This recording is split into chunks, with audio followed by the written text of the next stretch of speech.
Warahmatullahi wabarakatuh. Alhamdulillahillahi wa bihi nasta'in ala umuri wadin wassalatu wassalamu ala asyrofil anbiya'i wal mursalin wa alihi washabihi ajmain. Assalatu wassalamu ala sayyidi ya Rasulullah subhanahu wa ta'ala. Tadi saya barusan ke pengadilan ditemani istri saya. Jadi terus saya ngasih tahu ke istri saya gitu. Istri saya kan namanya pasangan kita kan khawatir gitu. Khawatir, Mas, mudah-mudahan dilancarkan insyaallah gitu. Terus apa sih tujuannya pengadilan itu? Nah, kan gini, kan orang kadang-kadang kalau ke pengadilan itu pengennya menang gitu. Betul apa enggak? Segala macam-macam. Nah, terus pengen menang, terus asetnya takut dilelang, asetnya dilelang dan dimenangkan mereka dan kita kehilangan aset gitu. Nah, kalau Anda takut kehilangan aset segala macam-macam, gini loh, kodar itu kita memang bisa usaha gitu. Tapi intinya kalau ke sidang itu gimana saya tidak stres, saya ngajarkan ke istri saya.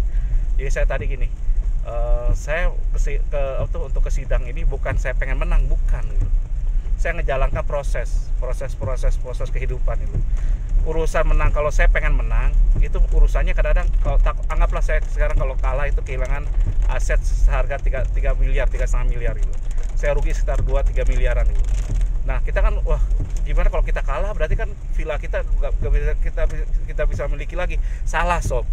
Jadi kalau respon positif ini beda dengan orang yang berespon negatif. Kalau respon positif, kalau negatif itu kan dia berpikir bahwa ketika kita kehilangan aset kita tidak mampu lagi untuk mendapatkannya gitu. Susah mendapatkannya. Karena Anda tidak melibatkan Allah di situ, Tuhan gitu.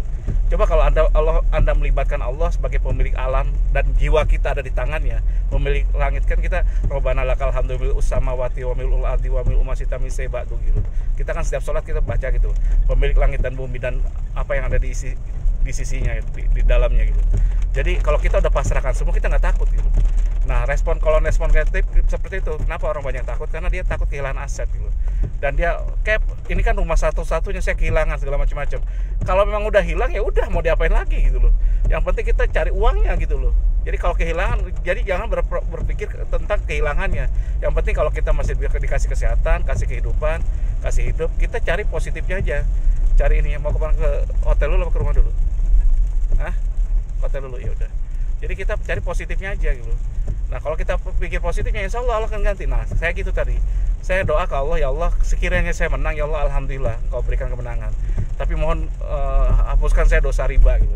Dosa riba atas aset saya. Karena aset saya memang saya beli itu dari uang riba. Karena saya pengusaha waktu itu main riba masalahnya. Jadi seperti itu gitu. Jadi kalau seandainya saya menang, saya minta dibebaskan dosa riba saya. Kalau saya kalah, ya Allah, ya nggak apa-apa. Gantikan saya 10 sampai 20 kali lipatnya, 100 kali lipatnya gitu. Jadi kalau saya rugi 2 miliar 3 miliar, saya minta ganti 30 miliar. Bisa insya Allah. Jadi kita jangan berpikir pada pos ininya. Dan kalau Allah itu memberikan rezeki itu dari jalan yang tidak kita sangka-sangka gitu. Jadi Anda itu jangan mengecilkan Tuhan. Karena kita kenapa kita tidak bisa, doa kita nggak kabul, usaha kita tidak jalan dengan sebaiknya. Karena apa? Karena kita kadang mengecilkan kuasa Tuhan gitu. Coba Anda pasrahkan semua, biarin aja. Yang penting saya bisa sehat, saya bisa normal, ya udah nggak apa-apa ya. Jadi saya tidak bayangin kalau saya ngotot pengen menang ternyata kalah itu. Udah keluar uang banyak, nyogok sana nyogok sini, apa yang terjadi? Stresnya kebangetan. Saya di pengadilan setiap saya tanya, mereka minimal udah keluar uang cukup banyak itu. Puluhan sampai ratusan juta itu. Dan itu kasusnya mesti ngambang. Karena di pengadilan nanti naik ke pengadilan tinggi, pengadilan tinggi naik ke MA. Wah, panjang prosesnya, bro. Jadi kalau saya sekarang ini kalah, ya nggak apa-apa, saya gugat lagi sampai pengadilan tinggi gitu. Tertinggi kalah, naik lagi sampai ke MA gitu. Biarin aja. Karena apa? Pembelajaran aja. Toh saya nggak ngejar. Makanya Anda lihat saya tenang aja kan. Jadi intinya seperti itu. Saya gugat PPD dari pengadilan negeri tinggi, dan takut untuk gugat gitu. Karena kita kalau ngerasa dirugikan, gugat aja gitu. Urusan menang itu urusan lain gitu. Atau kalah urusan lain, itu urusan Tuhan gitu. Yang penting kita tetap semangat usaha, sob ya. Jadi ini trik saya bagaimana saya tidak takut menghadapi pengadilan, gugat kehilangan aset, saya nggak takut gitu. Itu kita harus istiqomah dan juga kita harus komitmen dengan apa yang kita canangkan gitu.